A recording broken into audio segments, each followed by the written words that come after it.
And Congressman-elect Dan Goldman is joining me now. So thank you for being here on Picks on Politics. Congratulations, by the way, on the win. Thanks very much, Dan. It's great to be here. So Congressman-elect, how do you like the sound of that, right? Let's begin with the new balance of power in Congress. Democrats have the Senate. Republicans, like we said, regain control of the House. How is this really impacting your plan of action once you are sworn officially into Congress?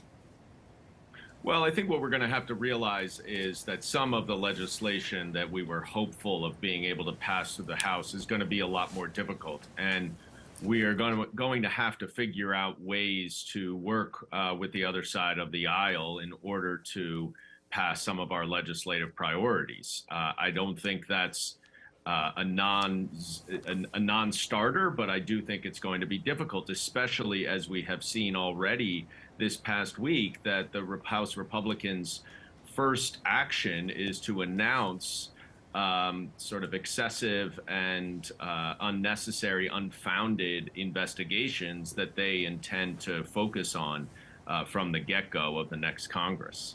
All right, so let's talk about this, because Nancy Pelosi announced that she won't be seeking a leadership role in the new Congress, right? So she's expected to stay on, though, as a member of Congress. But now Brooklyn's own Congressman Hakeem Jeffries launching his bid to be the next House Democratic leader. Let me get your thoughts on that first and foremost.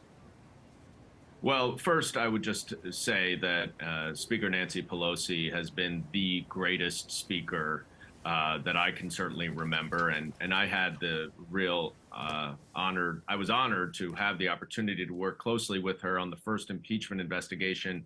And I cannot say enough how incredible she is. And we're really going to miss her. But we're lucky to have my Brooklyn neighbor in the House, Hakeem Jeffries, emerge, it seems, to be the leader.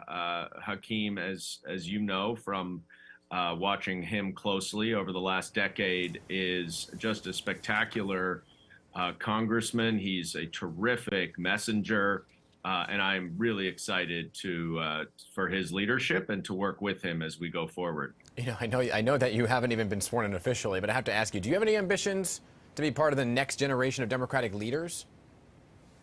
Oh, I am not even remotely thinking about that right now.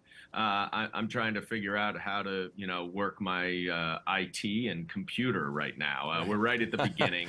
That's a bit of a joke. I did spend this past week in Washington for new member orientation, and it was really great to get to meet the new crop of new members on the Democratic side. Are incredibly impressive. I'm really excited to work with them. And we're already starting to, make some connections, build some relationships, and I think that will be very helpful to the district as we move forward. And with the midterms now behind us, attention already shifting to 2024.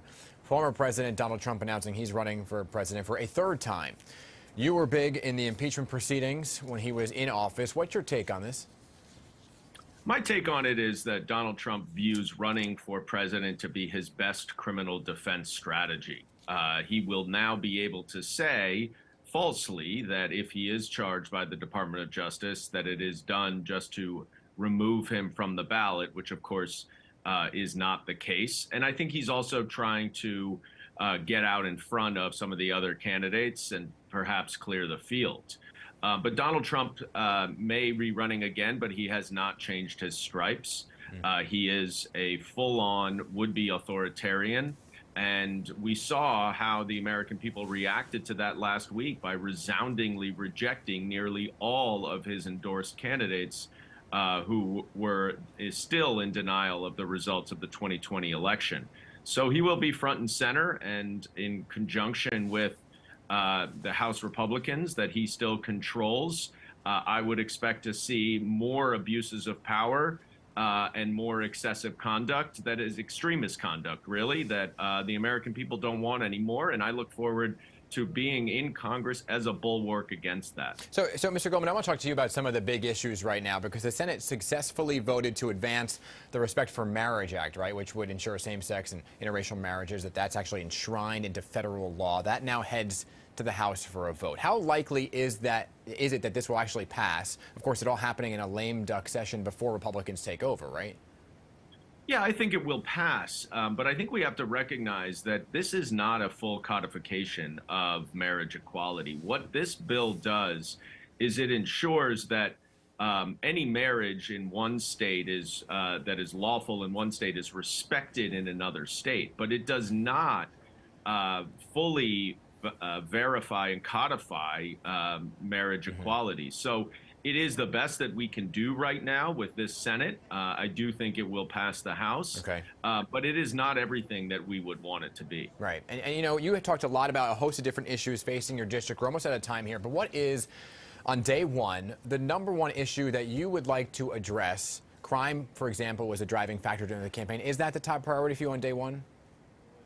Well, look, I think that delivering for the needs of the district will include focusing on housing, focusing on mental health treatment. I've already begun to join the bipartisan mental health and substance abuse task force in Washington, D.C., and I look forward to carrying Carolyn Maloney's Michelle Go Act to provide more mental health treatment at medical facilities as soon as I get down there. And I think that's something that we can build bipartisan support on, because mental health and substance abuse create so many problems, including exacerbating homelessness, exacerbating crime. So that's something that we will start with.